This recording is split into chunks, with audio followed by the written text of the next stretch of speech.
me hace mucha ilusión, te lo decía antes fuera de micrófono, José Ignacio, que hablásemos justo en el momento en el que lo estás petando con todos los proyectos que tienes en mente y entre manos, incluido este libro. ¿Cómo estás viviendo esta reacción, el hecho de que mediante Netflix mucha gente está dando a conocer tu obra, el hecho de que tengas en producción otras obras tuyas? ¿Cómo se vive todo esto desde un escritor? Pues mira, la verdad, soy un escritor bastante longevo. Cumplí el año pasado 30 años de escritor profesional. O sea, y cuando digo escritor profesional me refiero a la primera vez que me pagaron por un texto. Han pasado 31 años ya de eso. Y en esos 31 años he tenido unos éxitos enormes, como las telenovelas en algunas partes del mundo, como ¿Quién mató a Sara? En Netflix, que fue también muy grande. He tenido unos fracasos estruendosos también y bulladísimos, cosa que me encanta, porque uno aprende muchísimo. Uno aprende mucho cuando mete las patas, más que cuando le atinas.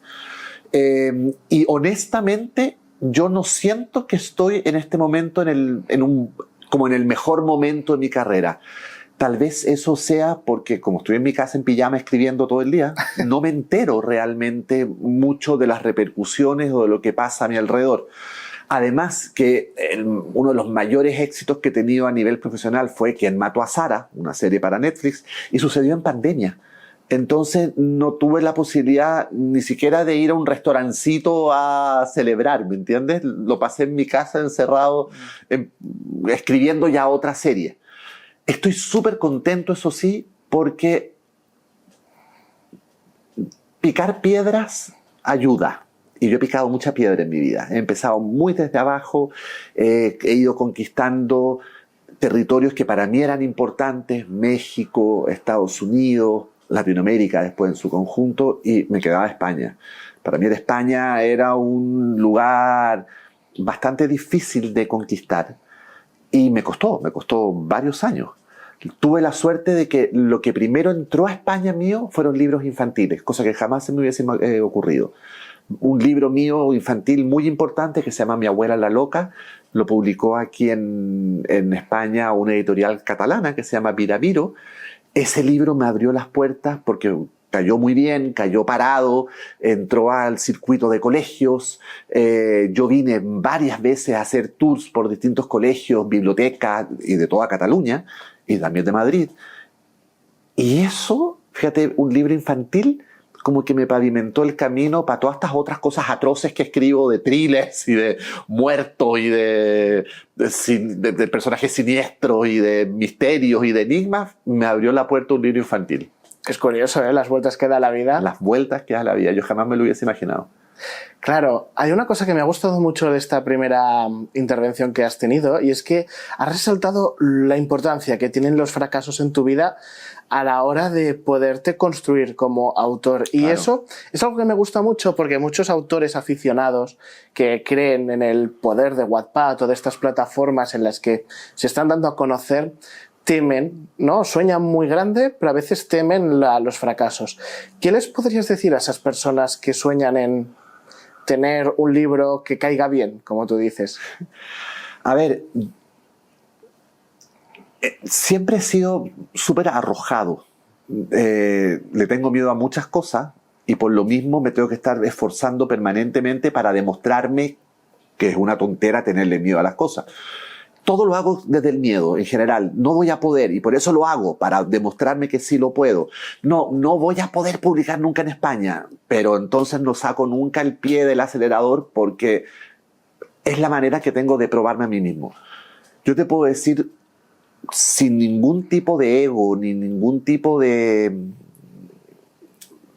digamos, de ponerme en un lugar que no me corresponde, que los mejores momentos míos donde he de verdad podido subir un peldaño es cuando he metido las patas y es cuando he fracasado con el proyecto que yo quería hacer.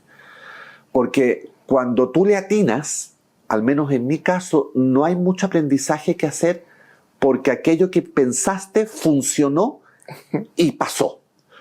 Pero cuando he tenido fracasos en donde yo había hecho una apuesta y esa apuesta no funcionó, es donde he tenido que obligatoriamente parar y hacer un listado de por qué no funcionó. Y eso para mí ha sido la mejor universidad. Entonces, me parece que hacer algo para tener éxito es una postura equivocada. Tú no haces algo para tener éxito. Primero que todo, tú haces lo que haces porque si no lo haces te mueres. Pues lo tienes que hacer de vocación, de tripa. Si no, lo que estás haciendo es cumpliendo con una moda. Y las modas no las pones tú, las pone alguien más y uno se sigue esa moda. Entonces me parece que hoy en día, con respecto a las redes sociales y el triunfo de los influencers y toda esta cosa, donde lo que la gente quiere ser es como ser famosa, más que ser un buen profesional, me parece que hay un error conceptual. Yo no quiero ser famoso, yo quiero ser un muy buen profesional. Y para eso he estudiado mucho, he ido a la universidad, me he preparado, he leído, he fracasado. Me parece que es inherente al éxito el fracaso. Por lo tanto, uno tenerle miedo al fracaso me parece que lo vas a pasar muy mal en la vida entonces. Porque, spoiler alert, vas a fracasar en algún momento de tu vida. Siempre. Hagas lo que hagas, vas a fracasar en algún momento. Y si te lo tomas bien, ese fracaso va a ser la grúa que te va a llevar al siguiente plano. Si te lo tomas mal, te estás cavando la tumba. Pero si te lo tomas bien y aprendes de eso, es el momento donde te subiste al elevador que te lleva al piso siguiente. José, hablabas de, en este proceso tienes una lista de errores. Sí. ¿Existe esa lista? La tengo. ¿Aquí o escrita en Yo soy de libretas. Tengo muchas libretas. Muchas libretas. Eres analógico, ¿eh? Sí, totalmente. Necesito imprimir las cosas, necesito tener las libretas, no entiendo los celulares. Era muy feliz cuando mi teléfono era así y solamente servía para llamar. Para llamar. Ahora quiero llamar y me saco yo una foto y mando un mail que no quiero mandar y le mando un WhatsApp. En fin, soy torpe electrónicamente hablando. Esto puede servir para una novela. Ya lo he hecho, créeme que ya lo he puesto eso en varios personajes. Pero sí, en su momento yo hice listas con particularmente 2 proyectos que tuvo un fracaso así, pero estruendoso. Hice listas de por qué yo creía que no. Y la primera lista era haber dicho que sí cuando quería decir que no. Lo primero de la lista. Wow. O sea, cuando el director, el productor, no, vamos a cambiar esto, vamos a modificar esto. Y yo sabía que no era una buena idea y me quedé callado y, ok, ya lo aprendí. Ya, una de las gracias de que se te vaya poniendo el pelo blanco es que aprendes muchas cosas. Sí. Y te empieza a dar menos vergüenza decirlas también. Y de alguna manera aprendes, de manera muy sutil a veces, o de manera más confrontacional otras veces, a imponer sobre todo el criterio que tú tienes para el bien del producto, no para imponerte a ti. Eso es muy importante también de destacar siempre. ¿Me vas a permitir que te pregunte, por ejemplo, precisamente por esos éxitos que ya hemos empezado a tener? Hablábamos de la serie de Netflix. ¿Cómo tú como autor retomas tu tarea de escribir una historia después de ver que la acogida que ha tenido tu obra anterior ha triunfado, alguien la ha visto, alguien le ha interesado, alguien quiere apostar en ella, alguien quiere producirla? No sé si a ti, yo es que he hablado con bastantes personas, sobre todo en el campo de la música, hay como una autoexigencia, claro, por ser o por dar aún mejor producto la siguiente vez. En tu caso, después de todo lo que has escrito, de todo este bagaje de 31 años delante de la máquina de escribir, me gustaría imaginarlo así, aunque sea... Empecé con máquina de escribir. Me imaginaba. Empecé con máquina. Cuando empecé no existía ni el internet. Bueno, es que ha pasado muchas cosas en muy poco tiempo, pero en todo este proceso que has hecho, ¿te sigues autoexigiendo más que al principio, menos que al principio? ¿Cómo trabajas esa parte personal tuya para que esto no te genere una sensación de abrumación? Como tus personajes, que les abruma la situación. Sí. Tengo que reconocer que tengo que hacer un trabajo consciente para no abrumarme. Yo soy súper exigente. Soy ultra exigente. Si ya hice hasta aquí, ahora obviamente va a ser a partir de acá. No voy a bajar. Y eso tiene que ver no con el éxito, sino que con mi exigencia con respecto al texto.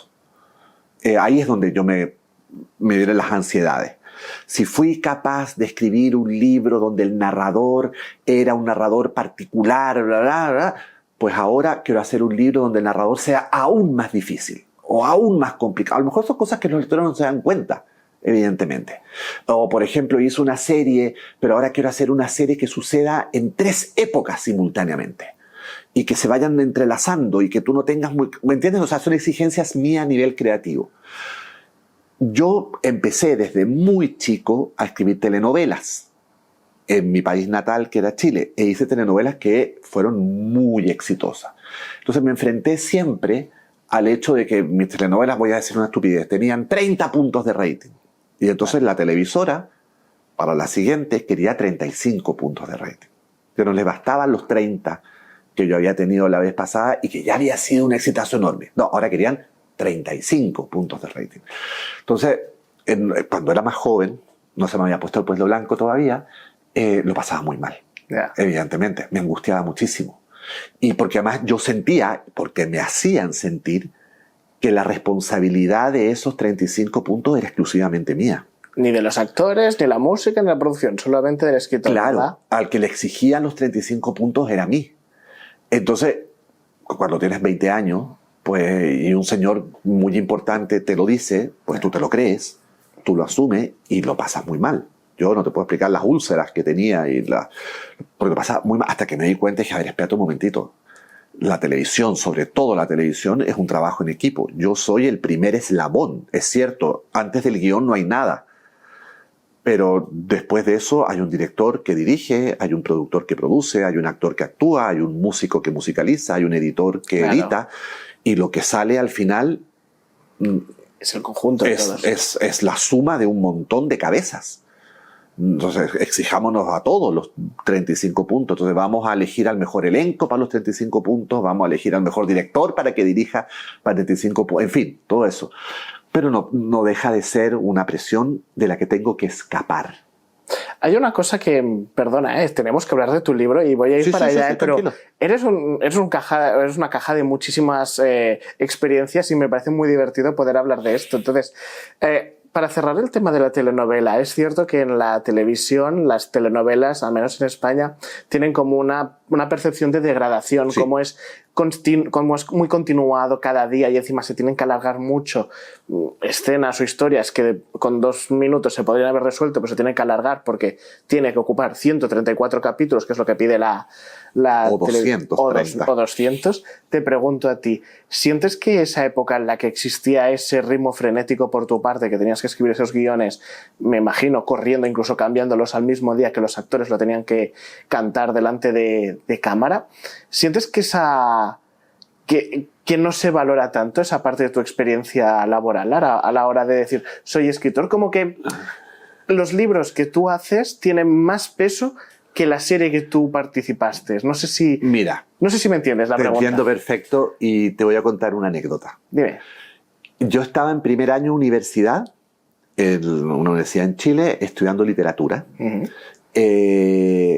Me gané todos los premios académicos ese año. Me gané la beca de honor, era como la mascota, porque me iba muy bien. Vale. Todos mis profesores me amaban, publicaba cuentos en revistas, estaba empezando, tenía 19 años, 18 años, estaba empezando en el mundo a unos cuentecitos por aquí, me gané un premio, mis profesores de literatura me amaban. Llega segundo año de universidad y sale al aire mi primera telenovela en Chile. Un exitazo rotundo, enorme, la primera que hice, a los 20 años. La mitad de mis profesores de la universidad me dejaron de hablar. Te dieron la espalda. Me dieron la espalda. Hubo 2 incluso que no me dejaron entrar nunca más al salón de clases. ¿Por qué? Porque me había vuelto tonto. Yeah.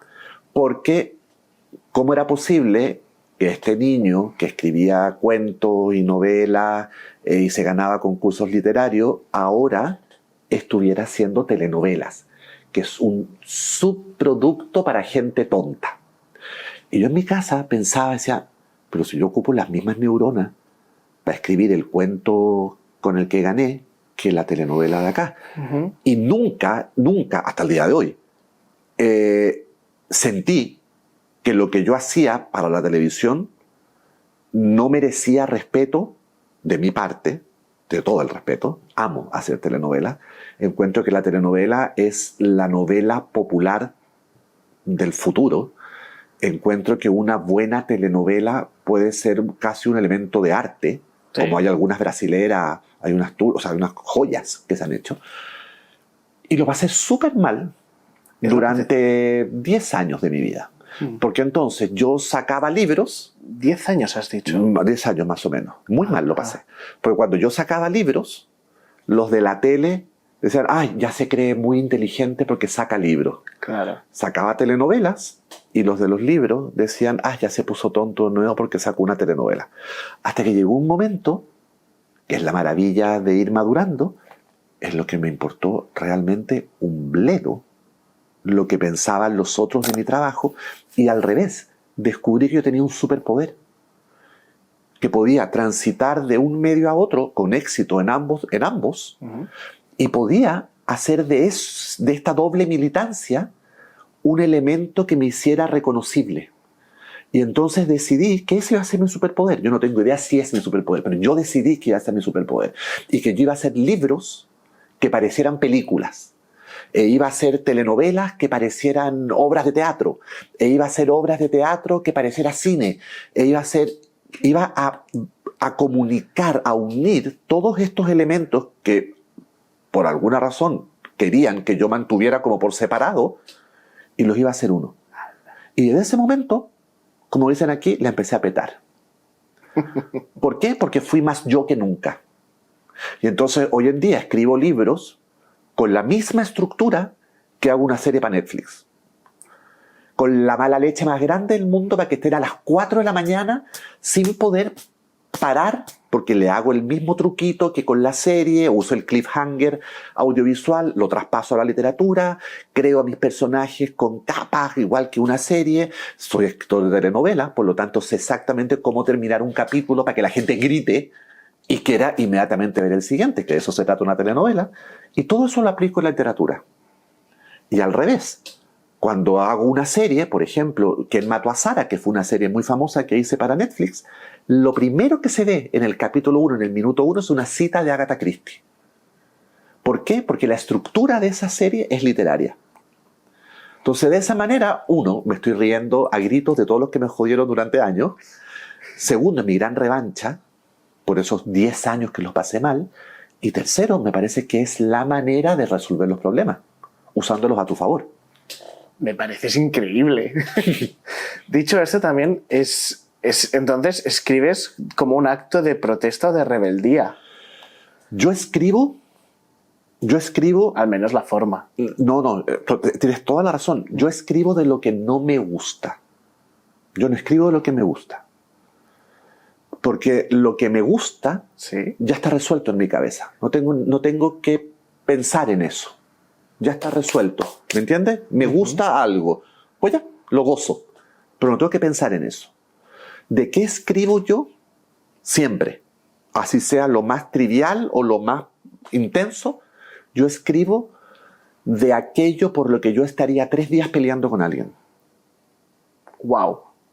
De eso escribo. Y de pronto me doy cuenta que tengo un tema porque me descubro a mí mismo peleando en la ducha, que es donde peleo. Ah. Y de pronto digo, ay, llevo 3 días peleando en la ducha por esto. Ya, me jodí. Ya, ok, entendí. Tengo un nuevo tema. Yo escribo como de esa piedra en el zapato, de lo que me molesta, porque eso me permite de alguna manera sacármelo de encima. Lo escribo, lo ordeno, lo proceso, hago las paces y lo entrego. Yo me acuerdo, hace 12 años atrás, por lo menos, que de hecho fue la última telenovela que escribí, en Chile empezaron todas las conversaciones por el tema del matrimonio igualitario. Vale, un tema que en Latinoamérica... Peliagudo. Sí. Yo soy un hombre gay, casado con un hombre, tengo una hija, orgullosamente y además públicamente y abiertamente y voceramente gay. Y por supuesto seguí muy de cerca las conversaciones de la política en ese momento en mi país. Patética. las cosas que se decían, es que si se casan después hay que no sé, legislar sobre la zoofilia. O la pederastia. Exactamente, siempre uniendo la pedofilia. Bueno, escuché las cosas más atroces del mundo. Y como soy masoquista, además las anoté todas en una libretita. Ajá. Porque yo sabía que algo iba a hacer. Y entonces hice una telenovela que se llamaba Dama y Obrero, que era la historia de amor entre una dama y un obrero de la construcción. La dama y el vagabundo. La dama y el vagabundo. Hice Dama y Obrero. Y entonces había una villana maravillosa en esa telenovela a la que le puse todos los diálogos textuales de los políticos. En referencia al matrimonio igualitario. En referencia a lo que fuera, vale. Ella contestaba citas textuales de los políticos chilenos. Nadie se dio cuenta, excepto yo, excepto cuando lo dije públicamente en la prensa, y te podría imaginar la reacción de todo el mundo. Claro. ¿Por qué? Porque además esa villana que dijo todas esas atrocidades reales que se habían dicho, terminó presa con una camisa de fuerza, gritando "mi mamá me mima", loca en un manicomio. Esa fue mi manera de vengarme de todos los políticos que habían dicho cosas atroces contra mi comunidad. Wow. Mandándolo a un manicomio con una camisa de fuerza. Es un buen castigo, ¿eh? Es un muy buen castigo. Entonces, para eso yo escribo. Yo escribo para hacer las paces con el mundo. Escribo para muchas veces solucionar problemas que no tengo cómo solucionar. ¿Cómo soluciono globalmente la homofobia? No puedo. ¿Me entiendes? Pero ¿qué puedo hacer? Bueno, puedo escribir sobre eso. Puedo presentar personajes que sean homófobos y que generen tanta reacción en la audiencia que la gente entienda que ser homófobo debiera dar vergüenza ajena, como mínimo. ¿Me entiendes?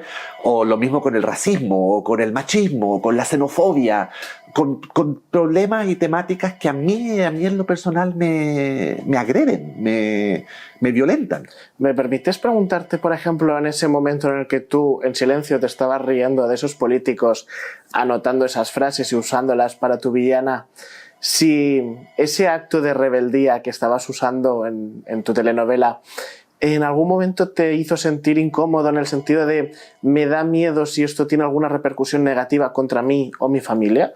Es decir, si el acto de valentía que tú estabas transmitiendo en ese momento si va a tener consecuencias. Lo pensé. Obviamente mi marido me lo recuerda todos los días. En ese momento mi hija, más calmado, ¿eh? En ese momento mi hija no había nacido, así que me importaba mucho menos. Ahora lo pienso el triple, porque tengo una hija. Lo pienso el triple. Pero sí es cierto que yo, por el simple hecho de dar mi opinión o de ser quien soy, genero una cantidad de odio de vuelta en las redes muy impresionante.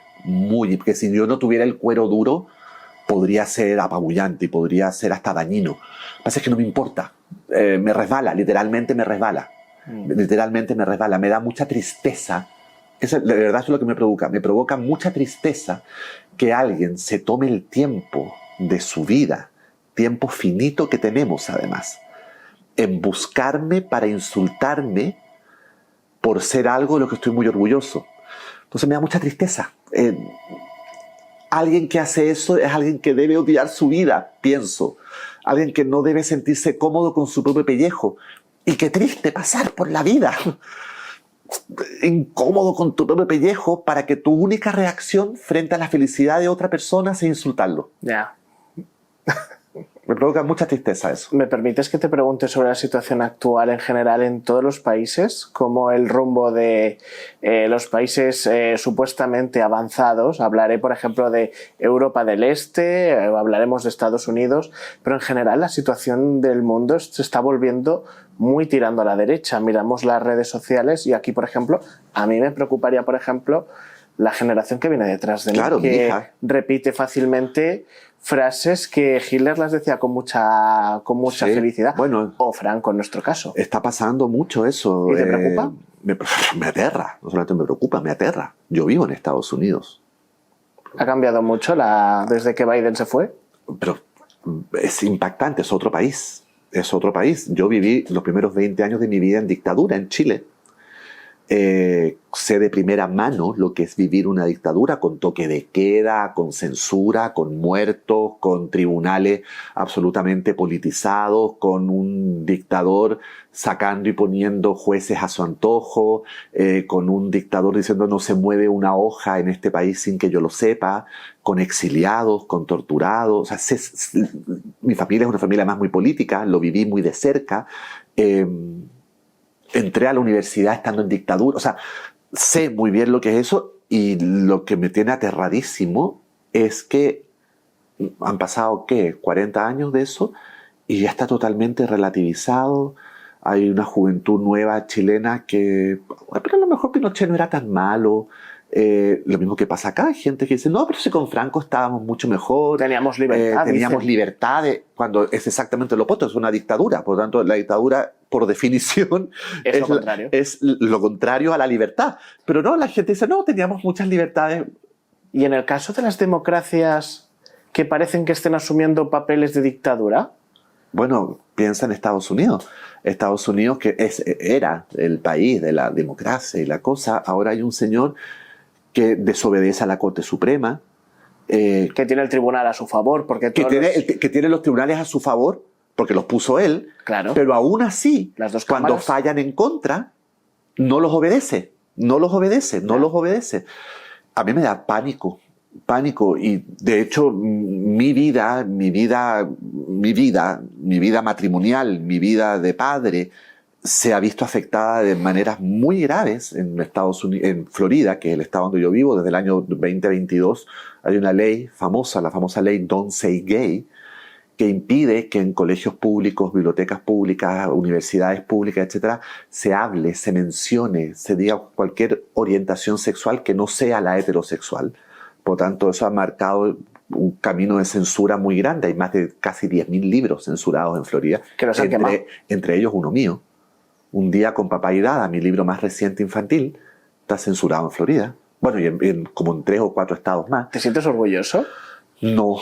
O sea, me siento orgulloso, hombre, de haberle tocado los cojones a un par de vejetes absurdos, por supuesto. Pero no me siento orgulloso porque sé, porque lo viví, que cuando tú empiezas censurando libros, no se termina bien. Nada bueno viene después de que alguien dice, vamos a censurar este libro. Nada bueno. O sea, ahí no hay un final feliz. Y como sé que no hay un final feliz, estoy muy asustado, estoy muy complicado. Con mi marido vivimos un poco como con una maleta lista debajo de la cama, por si hay que salir arrancando. La cosa no pinta bien. O sea, eso no, así como va, no pinta muy bien.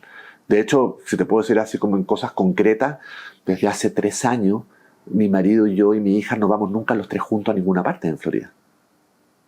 Nos da miedo. Por separado sí, vamos, hija, o sea, nos da mucho miedo, por ejemplo, ir los 3 juntos al supermercado. Porque obviamente mi hija me va a dar la mano, le va a dar la mano a su otro papá. Y la gente preguntará, ¿qué hacen estos dos hombres? Ojalá preguntara. Bueno, la gente saca armas en Estados Unidos.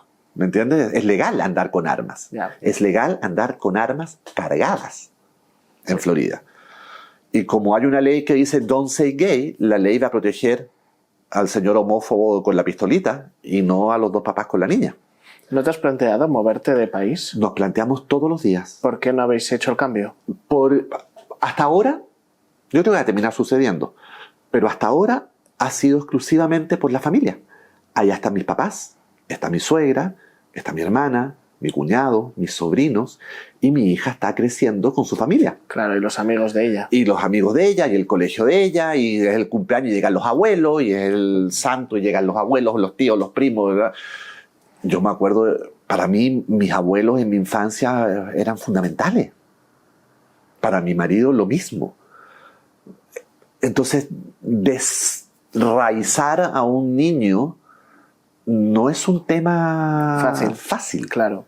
¿Me entiendes? Porque nos podemos ir a otra parte. A mí, si no fuera por mi hija, yo estaría hace mucho tiempo fuera de ahí. Pero ella tiene un mundo que le gusta y es un mundo además que yo no puedo reproducir en otra parte, porque yo no puedo reproducir abuelos en otra parte. Amigos sí, vecinos sí, pero abuelos no. Y para los abuelos, tú no sabes lo importante que ha sido la nieta. Entonces, claro, tengo que desvestir un santo para vestir otro, como se dice. Sí. Y no sé muy bien cuándo va a empezar la operación desvestida, porque va a llegar probablemente. Me siento como si estuviésemos hablando de un mundo distópico en V de Vendetta o Orwell. Es ¿sabes? un mundo distópico el que estamos viviendo en este momento. Es un mundo muy distópico, muy distópico. Lo que pasa es que lo perturbador de las distopías, lo perturbador de los grandes titulares es que se sienten como palabras. Estamos retrocediendo en derechos. Es una máxima que se dice, es un titular muy impactante de periódico. Pero no toda la gente, ese titular impactante, lo ve repercutir en su vida día a día. ¿Crees que hay gente que no lo está viendo? Bueno, yo siento que hoy en día es un privilegio poder no verlo. Claro. ¿Me entiendes? Hoy en día es un privilegio poder no verlo. El que no está asustado en Estados Unidos es literalmente un privilegiado. Es un privilegiado. Sí, sí. ¿Y quiénes son esas personas? Pues no sé, señores de 60 años, heterosexuales, blancos, por supuesto, conservadores, pero es una minoría, porque las mujeres, los negros, los latinos, los gays, los migrantes, están todos aterrados. No, normal. Uf, hablemos ya de la obra. Vamos a intentar... Es tan intensa como todo lo que estamos hablando. Eso te iba a decir, madre mía. Lo poco que recuerdo, una novela que tiene dos tramas que se están uniendo constantemente. Allí supongo, por lo cual, al principio de la entrevista que hablabas, pues me gusta mezclar, ¿no? Conceptos y complicaciones. Aquí lo encontramos, que son esos dos términos. Pero a mí me gusta mucho hablar del personaje, Helen. Helen es un personaje que empieza muy traumatizada y se pasa la primera parte de la novela. Tengo que reconocerte que no la he terminado precisamente para no hacer spoiler. No te voy a hacer spoiler tampoco. Para no hacer spoiler. Pero es un personaje que tiene que lidiar con un momento muy traumático que le arrastra todo el rato el subconsciente a la hora de intentar quitarse esos fantasmas. ¿En qué momento de tu vida sentiste la necesidad de escribir la historia de Helen? ¿Cuál era la piedra que llevabas en el zapato que te hizo escribir esta novela? A mí me encanta escribir sobre personas perfectas. De visión, de estatuto. Perfectas. Vale. Esposas perfectas, maridos perfectos, muy americano, que tienen casas perfectas, que tienen hijos perfectos, que tienen trabajos perfectos, que se visten perfectos, que se ven perfectos, que hacen yoga en unos trajes, en unas alfombritas perfectas. Y me encanta meterme en sus casas y levantarles las alfombras y ver que hay basura ahí debajo de la alfombra. Me encanta, porque además me he sentido toda la vida juzgado por gente perfecta. Claro. Que me dice a quién no puedo amar, me dice que lo mío es pecado, que bla, bla, bla. La gente que se atreve a decirme todas esas cosas es gente que se vende como perfecta, ¿no es cierto? Sí. Pero los que tienen amantes, los que evaden los impuestos con paraísos fiscales, son ellos, no yo. Pero bueno, entonces me gusta escribir un poco como de la perfección. En el libro anterior que hice a este, que se llama Cuando nadie te ve, me metí con un tema familiar, en el sentido de que un marido perfecto, una esposa perfecta, una hija perfecta, y de pronto la mujer descubre que el marido se pegó un tiro y que la hija no era hija de ella. Y se desarma esa perfección. Aquí me fui con la perfección de la memoria, que me parecía algo aún más siniestro. Sí. Que es, ¿qué pasaría si todos esos recuerdos perfectos que tú tienes de tu padre, de tu familia, de tu infancia, son una mentira que te has estado contando o que alguien te contó y que tú diste por cierto? ¿Y qué pasa si un día descubres que toda esa memoria perfecta que tú creías tener y que es lo que hace que tú seas quien eres hoy en día, era una mentira? ¿Cómo lidias con eso? ¿Te desarma? Dices, pues no importa, ya soy quien soy. ¿Qué se hace? Esa fue la piedra en el zapato, para seguir usando lo que tú me dijiste, ¿de dónde nace esto? Entonces fue muy difícil de escribir este libro porque la primera mitad, por decirlo, esto no es ciencia exacta, pero más o menos, la primera mitad del libro, mi protagonista funciona desde creer que aquello que recuerda es cierto. Vale. En la mitad de la historia, más o menos, viene el primer gran giro, donde descubrimos que nada es lo que parece, donde descubrimos que no era tan así, donde descubrimos que el papá no era la persona que ella creía, no era el doctor encantador, héroe, sol del universo que ella pensaba que era, y viene entonces la segunda parte, que es el derrumbe, cuando sale lo que ella no recordaba. Claro. O sea, lo poco que recuerdo, de ahí en el título, eso poco que ella recuerda, que ella cree que es de una manera y es de otra, termina por convertirse en todo lo que recuerdo. ¿Y ahora qué hago yo con esta verdad? ¿Cómo salgo, dirá el personaje, airosa de esto, de todo esto que me acaba de caer encima? Si tú fueses ella, ¿crees que lo hubiese reaccionado igual? No, yo soy mucho más cínico. Buena respuesta. Yo tengo el cuero mucho más duro. Yo soy mucho más cínico. Estupidez, estar pensando en lo que pasó. ¿Qué voy a almorzar mañana? Eso es lo que me preocupa a mí. Claro. Pero no, mi protagonista es un mejor ser humano que yo. Claro. Dicho esto, también es verdad que, a ver, lo poco que he ido deduciendo pequeñas pistas, lo que tú decías, el sótano, el libro con un apellido casualmente muy... A mí me ha recordado, no sé, puede que me equivoque, pero me ha recordado un poco al Mendler, el médico de las pruebas. Yo no diré nada, pero solamente asentiré con toda certeza ante lo que estás diciendo. Vale, dicho esto, también es verdad que una de las cosas más divertidas que tiene este personaje, al cual tengo que reconocer que le siento mucha admiración, es que ella tiene un debate personal en constante movimiento, que es intentar controlar la razón sobre lo que le está sucediendo, claro, que es la emoción. Entonces, en ese debate tú juegas introduciendo terminología científica, sí, a una persona con una ciencia muy concreta a la hora de intentar buscar paralelismos para que su cabeza quede ordenada, se asienta. Exactamente. ¿Cómo has trabajado esa parte? Eso fue bien complicado de trabajar porque, a ver, sin hacer spoilers tampoco, pero el libro tiene que ver con el papá de mi protagonista. Sí. Era un doctor muy famoso, un doctor que tenía grandes planes, y desde el momento que es un doctor y que se expresa en el libro, pues se tiene que expresar como un doctor importante. Claro. Entonces yo hice mucha investigación. No voy a revelar, no voy a hacer spoiler de qué es lo que hace el doctor, pero el doctor tiene una obsesión particular, quiere curar unas ciertas enfermedades, y entonces el doctor se expresa. Y yo tuve que investigar durante un año términos, terminología, investigar. Tengo por suerte un tío que es doctor y lo tenía loco al pobre, porque lo llamaba cada 10 veces. ¿Qué pasó ahora? ¿Quién vas a matar? ¿Qué está haciendo tu doctor? No, explícame por favor cómo se haría esto. Y de esa manera yo pude revestir al libro de una veracidad, digamos, o por lo menos de que parezca real lo que este doctor está haciendo y diciendo. Pero por otro lado, yo también tenía esta protagonista que tenía esta lucha interna entre la razón y la emoción, porque por un lado, racionalmente, ella asume que todos sus recuerdos son estos, pero emocionalmente empieza a darse cuenta que no pueden ser estos si está pasando esto otro. Claro.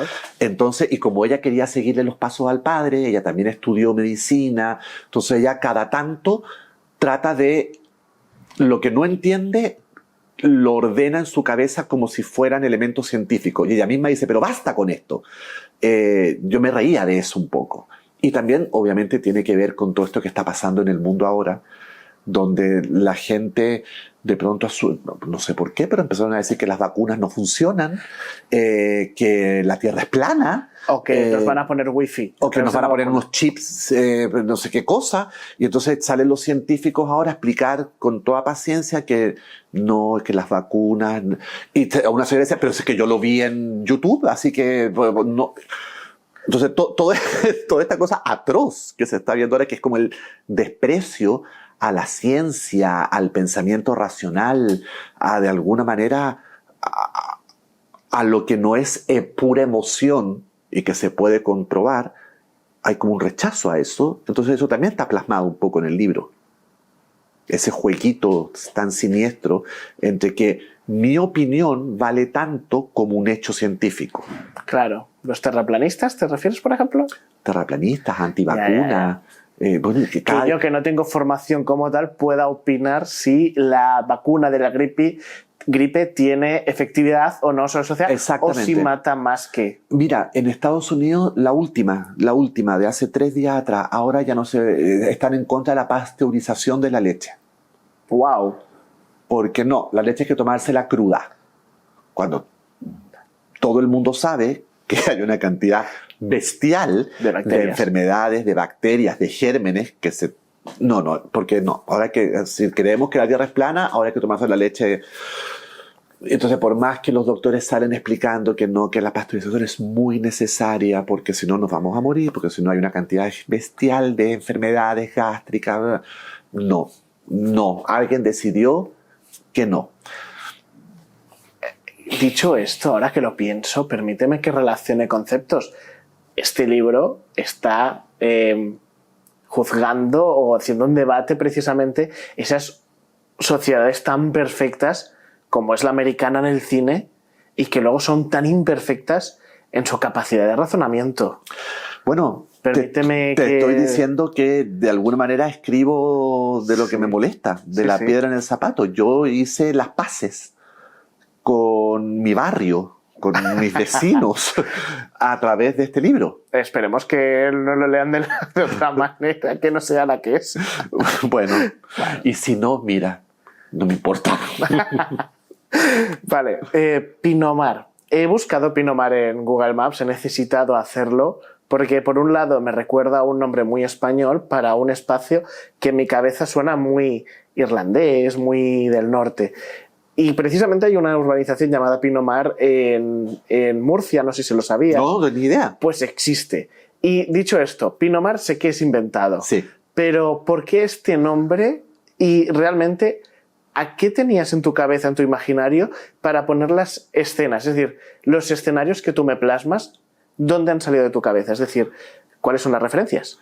A ver, Pinot-Mar nació en el otro libro, en Cuando nadie te ve. Vale. Sucede en Pinot-Mar también.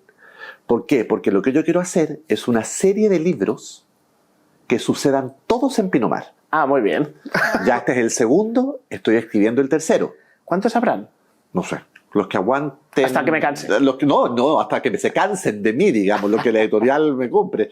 Pero de alguna manera yo quería hacer una especie como de territorio ficticio donde tirar personajes adentro y poder contar historias. Entonces Pinot-Mar para mí es algo, porque no sé si es un pueblo, no sé si es una urbanización, no sé si es una ciudad, es todo eso, pero para mí Pinot-Mar es este lugar perfecto, donde las casas son bellas, todas iguales, donde los pastos son verdes, donde no hay una hojita que ensucie nada, donde los niños son sonrientes, no se resfrían, no andan con los mocos al aire, en unas bicicletas preciosas en la plaza.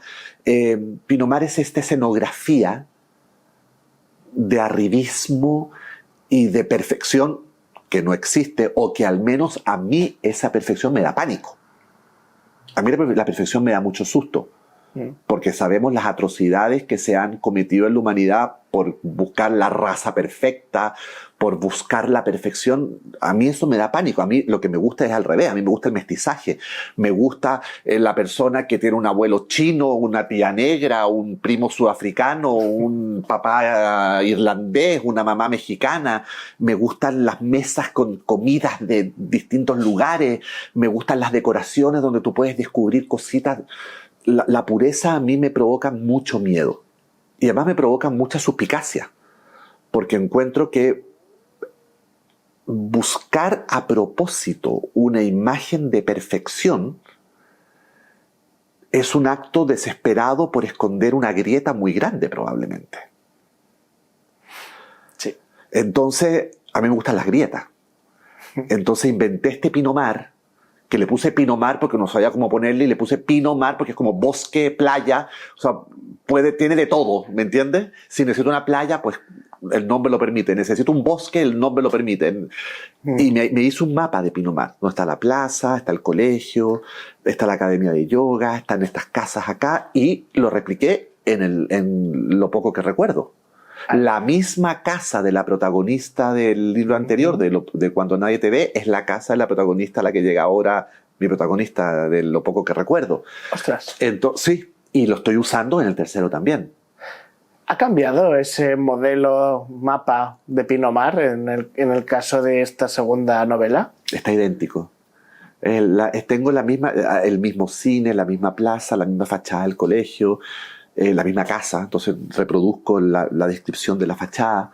¿Existe algún elemento en esa arquitectura que sea un guiño a ti o a tu pasado, a tu familia? Hay un que la casa... Hay un guiño clarísimo al barrio donde vivo.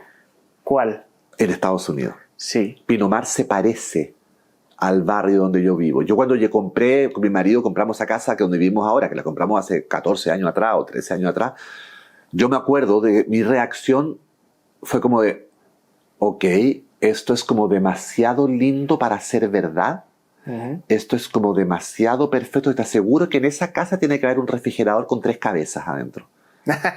Nadie puede tener esa casa si no es un asesino en serie. Y me quedó siempre ese chiste que yo dije. Y dije, algún día tengo que escribir de esto. Algún día tengo que escribir de esto. Y así nació Pinot-Mar. Mencionabas el estudio del padre. No vamos a entrar en detalles porque aún no he llegado a ese punto, pero te pregunto, ¿ese estudio existió? El del padre. Ese focus que tiene el padre, que está centrado en intentar investigar y sacar un resultado, ¿ese estudio está basado en un estudio real o es completamente inventado? Es totalmente inventado. Y por eso tuviste que llamar a tu familiar 700 veces, porque el pobre no podía entender qué era lo que yo estaba tratando de escribir. Ajá. Porque claro, no lo puedo decir porque no quiero hacer el spoiler, pero el médico está obsesionado y tiene él hace un estudio para poder poner en práctica esta idea que él tiene en el fondo, para mejorarse de una enfermedad o evitar la enfermedad. Y mi pobre tío lo tenía loco porque... Claro, es que es difícil explicarlo sin hacer los spoilers, pero, claro. Pero es todo ficción. Vale. Pero yo quería que sonara real. Así que tu pregunta, no sabes lo que me conforta. Porque si te quedó la duda si era real, es que lo logré. A mí lo que me parece real es la emoción de ella, de Helen. En el momento en que la asaltan esas 3 figuras negras, se va traumatizada y empieza a descubrir y destapar pequeños secretos que la van conduciendo a lo largo del camino para seguir investigando. Esa sensación de súplica mental de quiero quitarme todo esto y por qué no me lo puedo quitar, ese arrastre que lleva ella, a mí me parece muy, muy natural. Ay, qué bueno. Y eso es algo muy interesante. Por eso quiero preguntarte, la parte mental que lleva ella al principio de la novela, ese trauma, el trabajo mental psicológico que lleva, ¿has necesitado por alguna razón contactar con alguien que te pueda explicar cómo las heridas del pasado se transmiten en la vida adulta?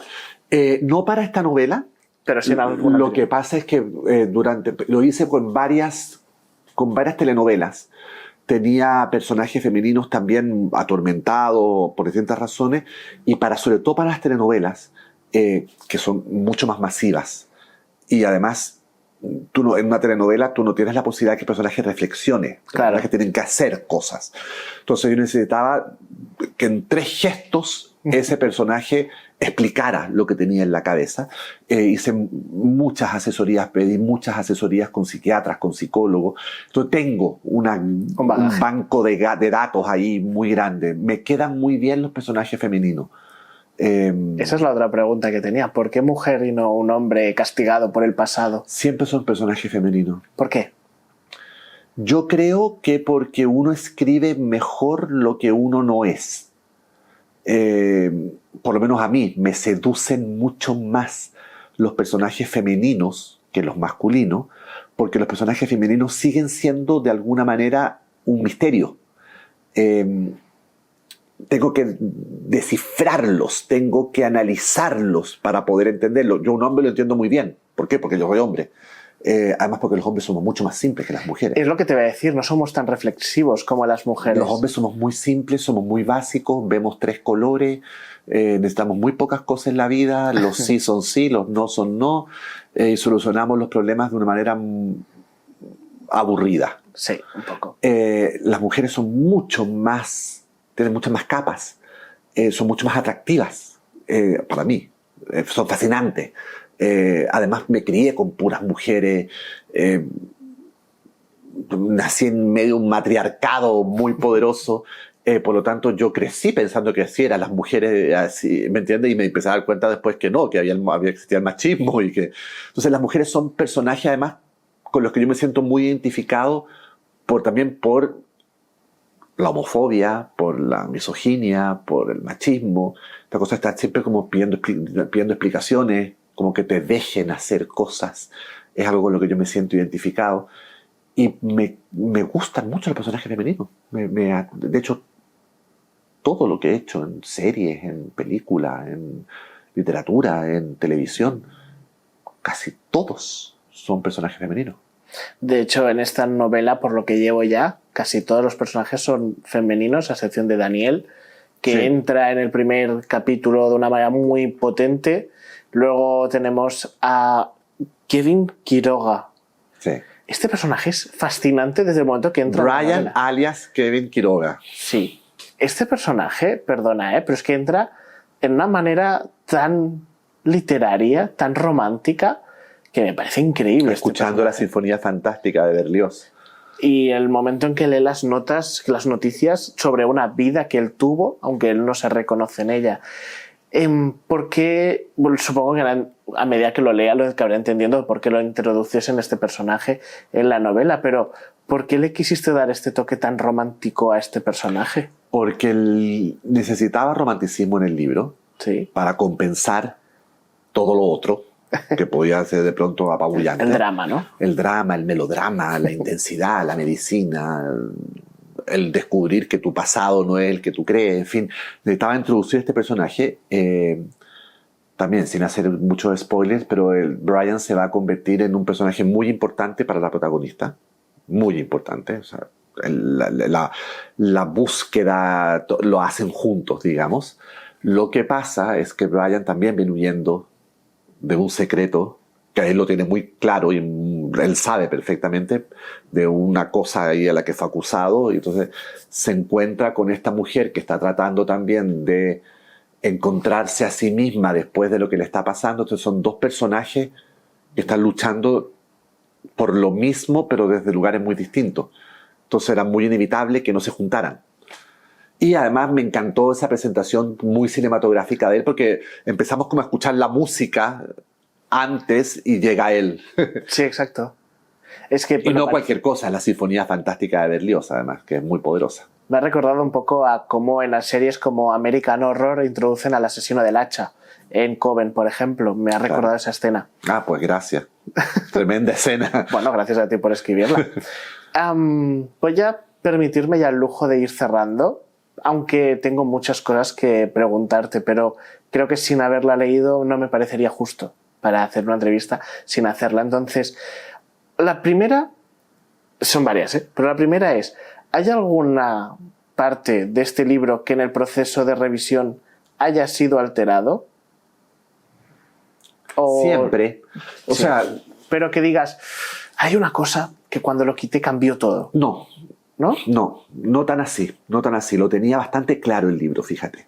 A diferencia de otros que sí ha pasado eso, en este, como era un libro, no fue un libro fácil de escribir por la temática, por el final, no te voy a decir, pero el final es muy sorprendente, vale. Es muy inesperado, yo espero. Yo quería que la gente gritara cuando llegara al final.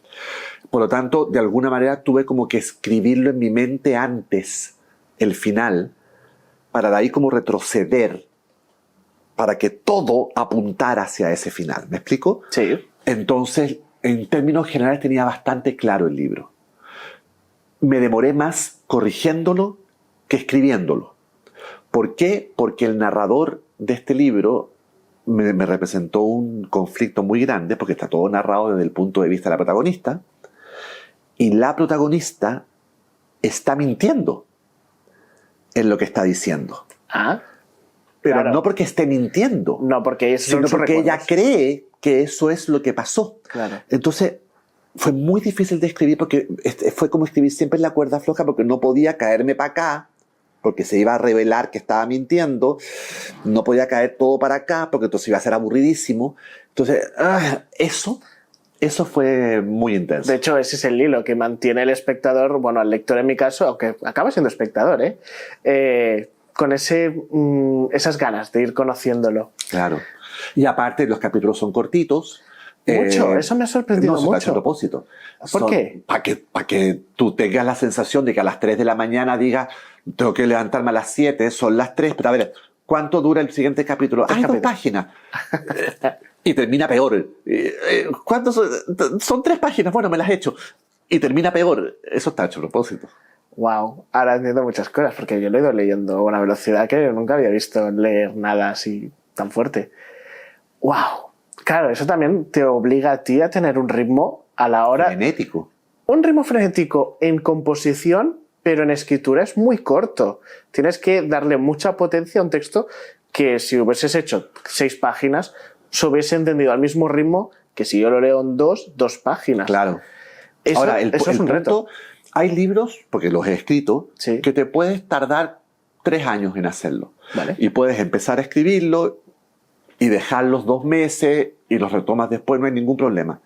Este libro fue literalmente como un estornudo, porque me costó mucho dar con el tono. El tono. Vale. No sé ni siquiera muy bien cómo explicarlo en palabras. Déjame ver si puedo ponerlo en determinada palabra. Es como... Para mí escribir es muy cercano a hacer música. Vale. A pesar de que yo no hago nada de música. Soy desafinadísimo. Pero tienes que tener un ritmo... Pero hay un tono, tan, por decir algo. Hay un tono que encontré y que me funcionó con el libro. Entonces, si pestañeaba mucho, lo perdía. Entonces era terrible, porque terminaba de escribir mi capítulo, lo que fuera, a la tarde, noche, Sí. y me iba a darle cena a mi hija, a estar con mi marido, como sin moverme. Porque si yo sentía que si movía muy fuerte la cabeza, Sí, va. perdía el tono. Entonces fue un libro que no pude parar de escribir, porque se me iba el tono. Eso fue lo más difícil. Uy, eso fue terrible. Estuve viviendo en Pinamar, literalmente, 8 meses o 6 meses. O sea, mi marido me miraba a la cara y me decía, todavía no termina, ¿no es cierto? No, ok. Porque yo te lo juro que no sacudía la cabeza. Porque si la sacudía, ese tan, se me desaparecía. ¿Ese tono tiene una canción? No tiene canción. Vale, fue algo que tú mismo hiciste un tono. Sí. Al igual que, por ejemplo, algunos escritores, como por ejemplo Carlos Ruiz Zafón, llegó a hacer música Claro. y lo publicó junto con su libro Sí. La sombra del viento para que la leas escuchándola. Maravilloso. ¿No te has planteado la idea de pedirle a un compositor que te ayude a poner la música? No se me había ocurrido nunca. No me siento tan talentoso ni importante como para hacer eso. No sé si sea capaz de hacerlo. Sí es cierto que muchas veces uso música. Sí. Bueno, escribo en general con música. Pero me musicalizo la novela o la serie, dependiendo del tono o lo que sea, me hago como unos soundtrack ahí, como unas playlists para hacerlo. Con este libro te digo que no, porque necesitaba como... Que no se moviese. No me hables, no, ¿dónde está? Es como un ligero ahí, como un tinnitus que me iba marcando el camino. Vale, dicho esto, última pregunta. ¿Qué pregunta no te he hecho en esta entrevista y te gustaría responder como escritor en una entrevista? No hace falta que sea del libro, puede ser de tu experiencia, pero que digas, me hubiese gustado en una entrevista, cualquiera, no hace falta en esta, Sí. que me hubiesen preguntado esto. Qué difícil. Me han preguntado tantas cosas raras en la vida, Ya. pero algo así como que de verdad valga la pena.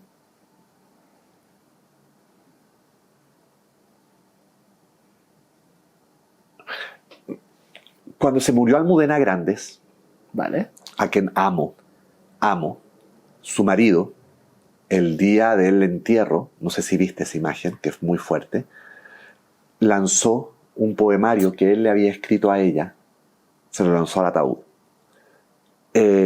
para que se fuera con ese libro, que era tan de ella y tan de él, al mismo tiempo de ellos como pareja. Desde ese momento me quedé preguntando hasta el día de hoy, ¿cuál libro me gustaría que me lanzara mi marido al ataúd cuando me muera? Eso no me lo ha preguntado nadie nunca. Wow. No tengo la respuesta todavía, pero probablemente tendría que ser un libro, más allá de que sea un libro que me haya gustado mucho, que yo tenga alguna conexión particular con ese libro. Y por lo mismo entonces tendría que ser... Mi abuela era poeta, tiene unos libros de poemas maravillosos, y tengo una tía que es escritora también, que es la hermana de mi mamá, que es mi maestra, que también tiene unos libros maravillosos. De hecho, hay varios que están dedicados a mí.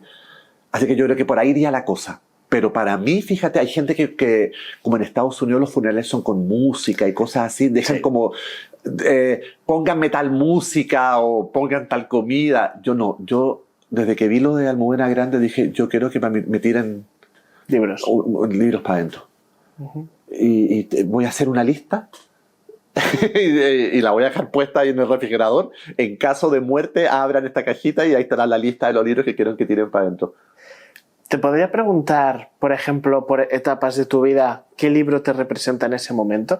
No hace falta que sean ni de tu trayectoria ni de tu familia, sino libros que te cambiaron en ese momento de tu vida. Entonces, adolescencia y niñez, ¿qué libro te representa? A ver, el libro que a mí me cambió la vida fue Muerte en las nubes de Agatha Christie a los 12 años. ¡Ostras! Pronto, ¿eh? Porque, bueno, que soy viejo. En esa época en Chile no había literatura juvenil. Ya. Hoy en día hay literatura juvenil. ¿Qué opinas sobre la literatura juvenil? Yo es que conozco muchísimos escritores que se tienen que sacar constantemente la etiqueta de que es mala literatura. No, a mí me fascina. Y a mí me encanta. Me encanta. Yo escribo mucha literatura juvenil. Tengo muchos libros publicados. O sea, mis éxitos más rotundos de vender 100.000 ejemplares, o sea, van es con literatura juvenil.